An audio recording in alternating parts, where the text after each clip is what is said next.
Hello and welcome to another exciting weekend edition of Jamaica Magazine. I'm Theodore Henry, your host for this enlightening journey.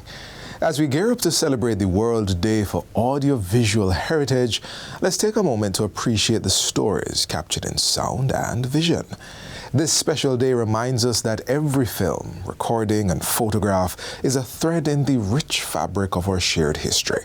It's a call to action for all nations to protect these invaluable treasures, ensuring that future generations can experience the voices and images that shape our identity. Stay with us as we dive into how Jamaica is not just preserving memories, but celebrating the vibrant narratives that connect us all. Go down Emmanuel Road, Galam boy, took a broke rock stone, Galam boy. Binga must no cry, Galam boy. Remember the play with the play, Galam boy. One of the story of Big Boy is that Big Boy was in school and teacher Hawks, who died for Adam falling race. And Big Boy sat there and teacher direct this question to Big Boy, and Big Boy wouldn't answer. Big Boy's grandmother was behind him with her pin in her hat, and Big Boy wouldn't answer. And when grandmother heard that he wouldn't answer, she pulled the hat pin out and stuck him in the back. And he said, "Oh Lord Jesus Christ." And the teacher said, "What a bright boy." And very good Big Boy, because he felt this stick in his back, so he cried out for Lord Jesus Christ, but he didn't know that it was Lord Jesus Christ was the answer that teacher was looking for.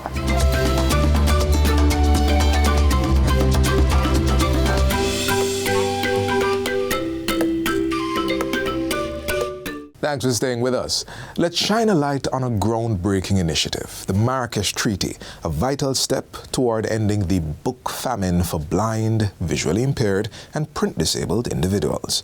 In this feature, we'll explore how accessible books and materials are transforming lives, empowering individuals with the knowledge and information they need to thrive.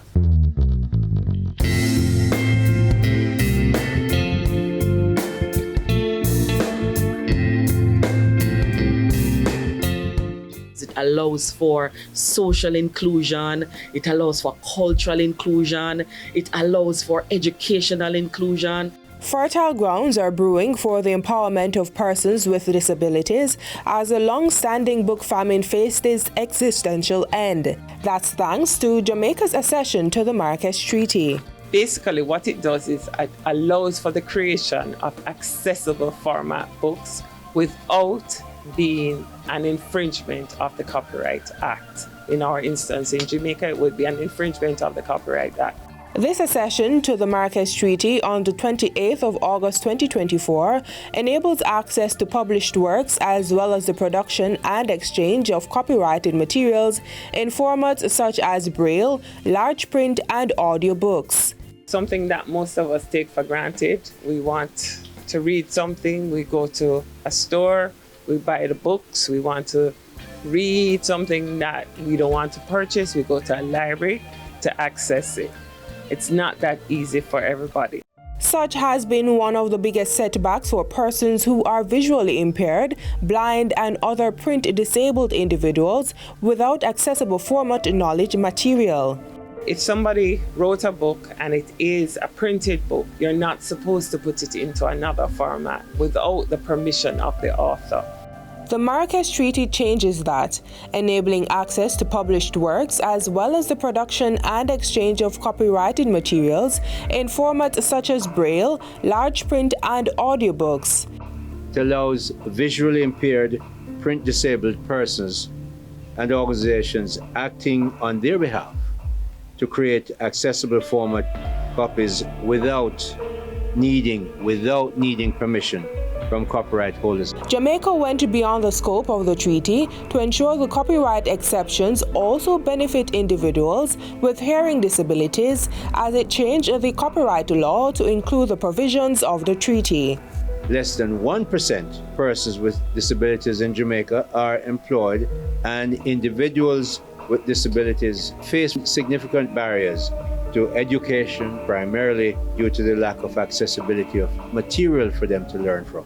And the Ministry of Industry, Investment and Commerce, we're very happy to be the ministry, Jamaica's business ministry, to take this into the community and to make sure that legal impediment is now removed by us accessing the Marrakesh Treaty.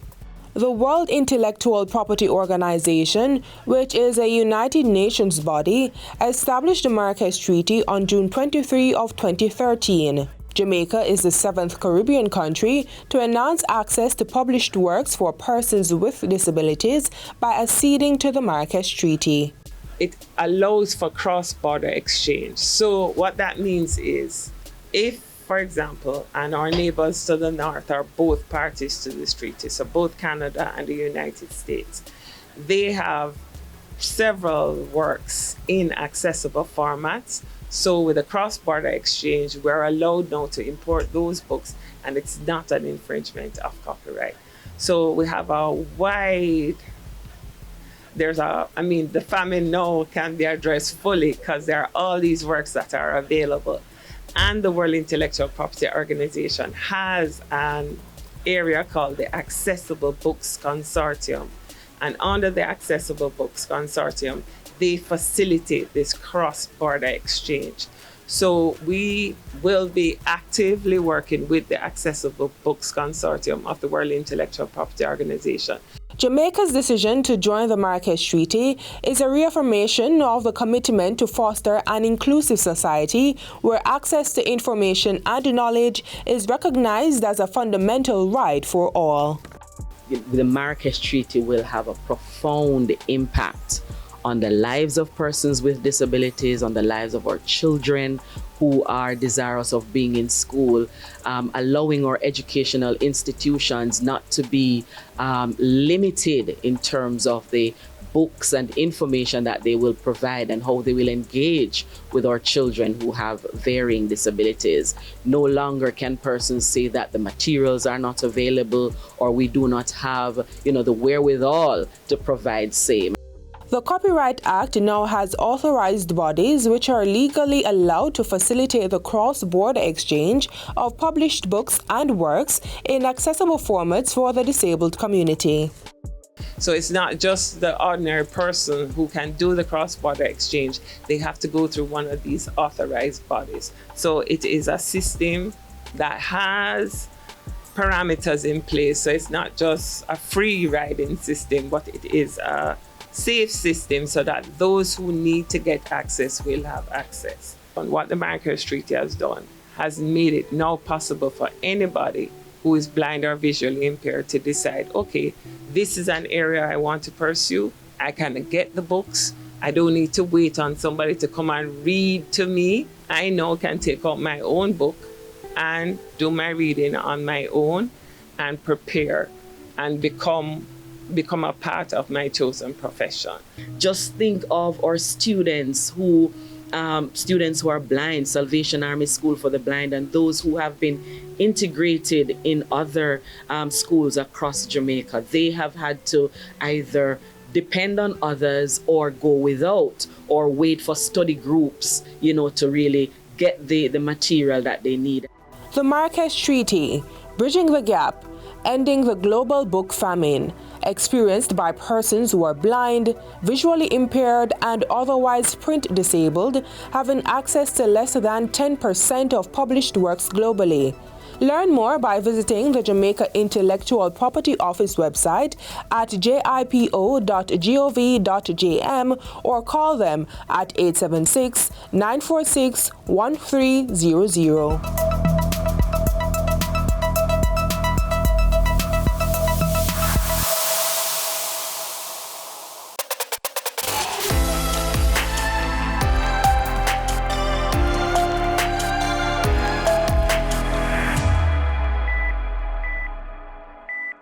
I'm glad to see you come back. Up next, we take a look at the Miss Lou archives at the National Library of Jamaica. This innovative archive showcases a treasure trove of digital photographs and manuscripts dedicated to the life and legacy of Louise Bennett Coverley. This long time, girl, we never see you. You're just walking up and down like my auntie Roach says. Keep by your mouth, the girl tree. You make you fool, so Liza, pride out yourself. I've learned that people will forget what you have said. People will forget what you did. But people will never forget how you made them feel. Miss Lou made us feel happy, proud to be who we are. When you're talking to me, talking Jamaican. I mean, for second, you're blind. I wheel right through the gate, you see, man, and all the call, I wouldn't look. I don't business in them cascas, for my life is open book. Oh. On October 20, 2016, 10 years after her death in 2006, Jamaica's queen of social commentary peppered with laughter is again allowing us an unfettered view into her life. Documents she donated to the National Library of Jamaica upon her migration to Toronto, Canada in the latter years of her life have been archived and officially launched for public consumption.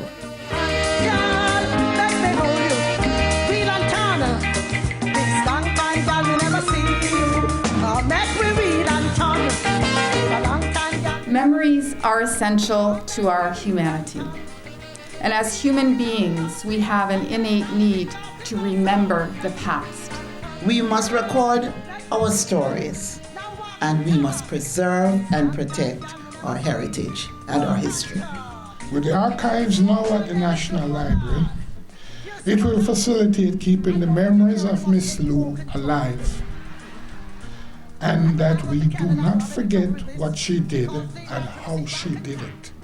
Louise Bennett was a profoundly influential figure in the development of Jamaican self-confidence. She taught us to value the creation of our people, to accept our ways of expression, to celebrate our unique Jamaican swag and spirit, and to be confident in who we are. Therefore, Miss Lou will not and cannot be confined to our glorious past. She is still very relevant today. Thank you.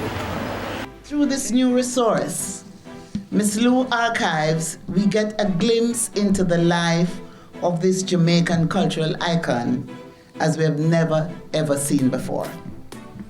The Miss Lou Archives presents the personal collection of unpublished material, including photographs, recordings, diaries, letters, and drafts in her own handwriting, and other artifacts.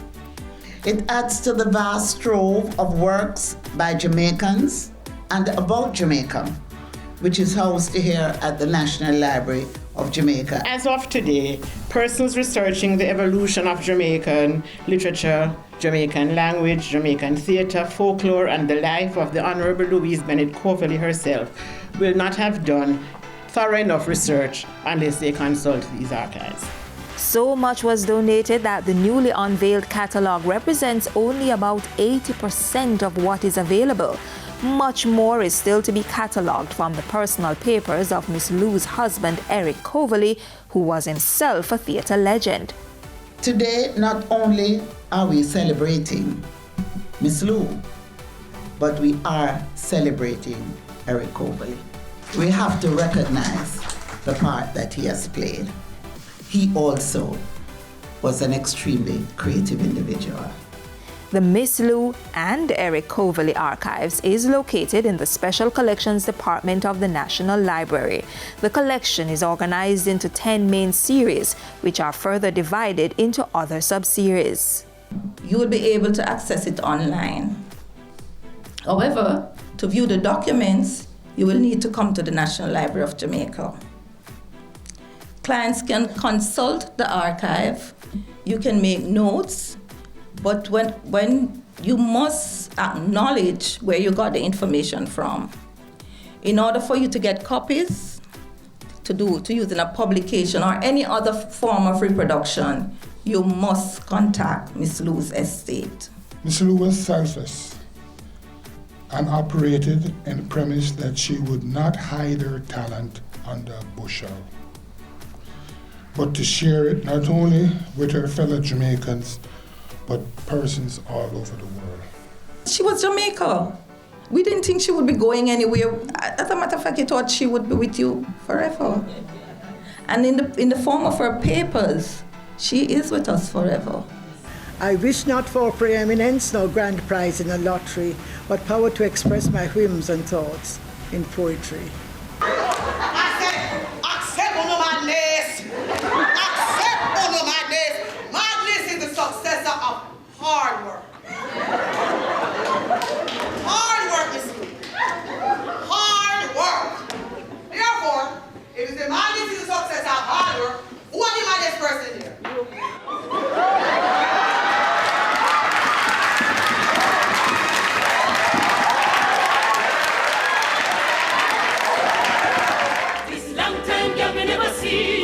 Joe just walking up and down like my auntie Roach said, keep by your mouth, the girl tree. You make you fool, so Liza, pride out yourself. It's long time, girl, me never see you. Come let me hold you hand. It is a long time, girl, me never see you. Come let me hold you hand. We'll head jump on, sit down, Persons can now make payment of their police record through Tax Administration Jamaica TAJ's mobile app found on the Google Play Store. It's a ABC123. Very easy for you to follow the steps in making your payments. Once that is done, the application will actually send you a notification to say that you have successfully done your transaction. And then following that, you will actually get what we call, you'll actually get two notices. You'll actually get one from your bank, from the application to say that your bank transaction has been completed. And then the second one that you'll get is from Tax Administration's application now, which will say that you have been successful, and you'll actually get what we call a statement of payment with a reference number on it, and that's the reference number that you'll use here forward. Signing up is free and is currently available on Android phones and tablets.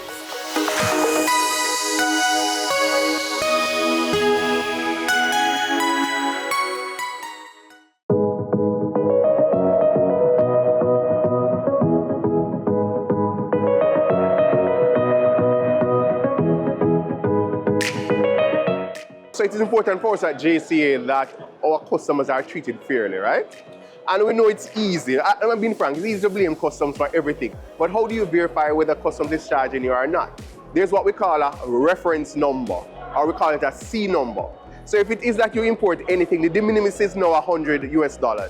So if you import something that is $99 and your courier is saying that customs has charged you, ask your courier for the C number, go onto the customs website and check or download the mobile app, type in your reference number, and you are able to see what the payment was. Your courier must provide you with a customs invoice.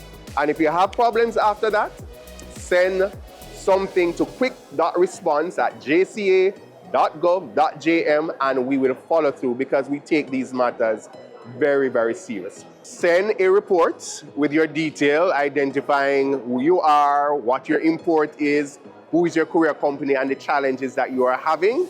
And what we will do as the regulator, as the persons who authorize the courier companies to submit documentation on your behalf, electronic documentation, we will investigate. And I can tell you that our CEO has taken a zero-tolerance stance against freight forwarders, couriers who are perpetrating these type of, I call them offense, against the customers.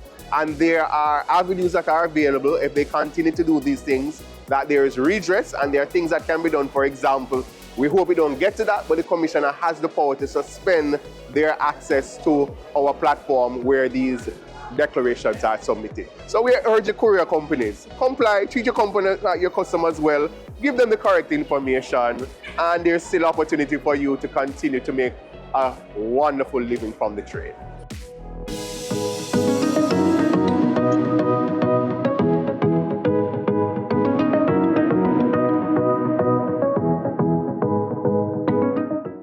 Belonging and heritage go hand in hand. With that in mind, we turn to PICA to explore how minors can become citizens of Jamaica by descent.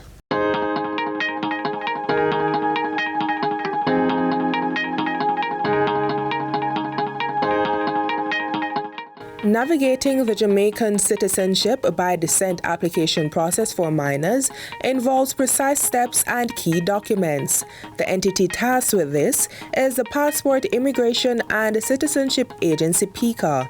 Citizenship by descent in the case of minors apply to those who were born outside Jamaica after August 5, 1962 and whose mother or father was a Jamaican citizen by birth, descent or registration, including through marriage to a Jamaican at the time of the child's birth. For a minor, the specific documents would include a completed application form, and the application is usually completed on the form R4. We have those on our website. They are available, or if you come in office, we have them available in hard copies for you.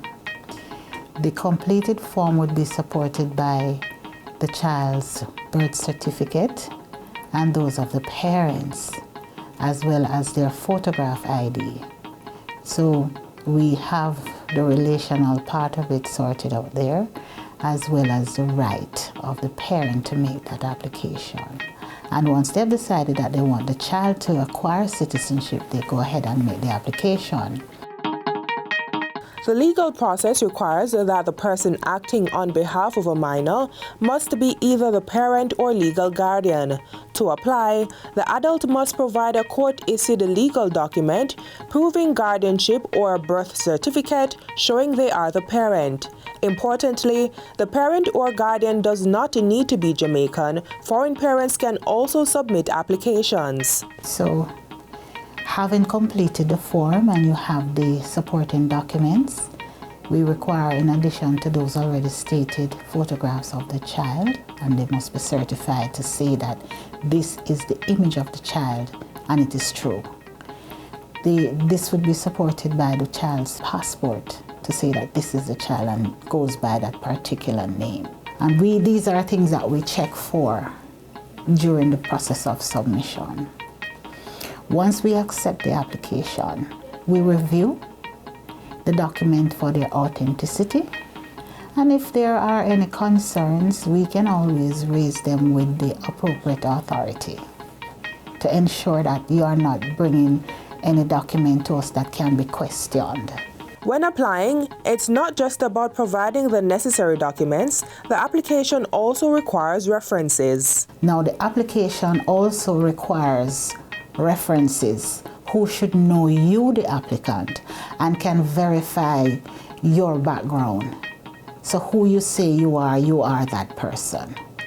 You are of good standing and someone who we can transact business with. We look into the background of those references as well. And so while we may not know the child in any great detail, the adults involved are reviewed. Now, should we find any flaws in the background of anyone, then it calls for additional due diligence, and we are very thorough with that because we are very cognizant of persons trying to take opportunities for trafficking of children, for example. So we are very thorough that you are bona fide and the documents are authentic. Parents or guardians making citizenship applications may also be asked to complete a statutory declaration. For example, the name of the parent may appear in spelling in two different ways, simple ways. Maybe the pronunciation of an I or an E in the name. And only to reconcile those simple differences, we may ask them to complete the statutory declaration, but it is not a standard requirement. Once all backgrounds have been thoroughly reviewed, the decision-making process moves to the next level. According to the Jamaican Nationality Act, it is the minister who makes a decision on who acquires citizenship. And so the matter is sent to the Ministry of National Security for their own authenticity and verification of documents and who you are and whether or not it would be in the national interest for this child to be so considered. We await a decision here, and when we have that decision, we announce it to the parents and we prepare a certificate to confirm the status of citizenship to that minor. The application process requires a fee of 20,000 Jamaican dollars payable at the time of submission. Citizenship applications can only be submitted at the agency's office at 8 Waterloo Road, Kingston. It's also crucial to understand the timeline involved in this process. The standard time is 24 months to submitting the application for a final decision. In those 24 months, the due diligence is usually completed. We will check the authenticity with any external organizations that we need to. And we will verify information that was provided in the application as much as is necessary.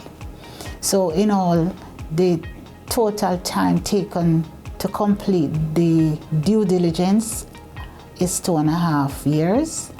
It could be shorter depending on the challenges that we overcome and how quickly we are able to do so. But we do undertake to get the decision to the minister in 24 months. However, there are some factors that may cause a delay in the process. The availability of persons to be interviewed during the due diligence process. We do ask that the references be Jamaicans and living in Jamaica. We do also ask that the applicant be available for a due diligence process. And insofar as they are overseas or elsewhere doing other things and cannot be reached, those contribute to delays in completing the process. And are there possible reasons not to grant a citizenship to a minor? The application, once the requirements are satisfied at the front of the process, there is usually nothing to say to the minister, don't grant this child, except what we may discover during the due diligence process. And like I said, it is the minister who makes the decision ultimately. Jamaican citizenship is highly sought after. But why? Jamaican citizenship is unique, you know. Lots of persons want to be associated with Jamaica now, and we have all of the reasons why the reggae boys are the reggae boys, why Usain Bolt and all the other athletes are who they are, why Bob Marley is making us on the big stage. People want to associate with that. They also want to make their own contribution. With expert guidance from the Passport, Immigration and Citizenship Agency PICA, every step of the journey is carefully managed. This process is designed to ensure a comprehensive and genuine outcome for each applicant.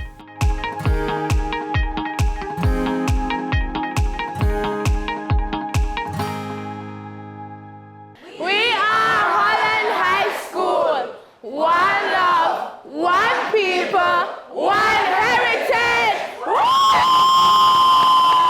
As we conclude today's edition of Jamaica Magazine, we hope you found these features informative and engaging.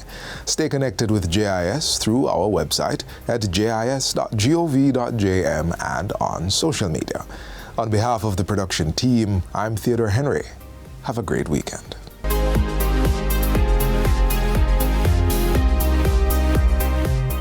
This has been a production of the Jamaica Information Service, the voice of Jamaica.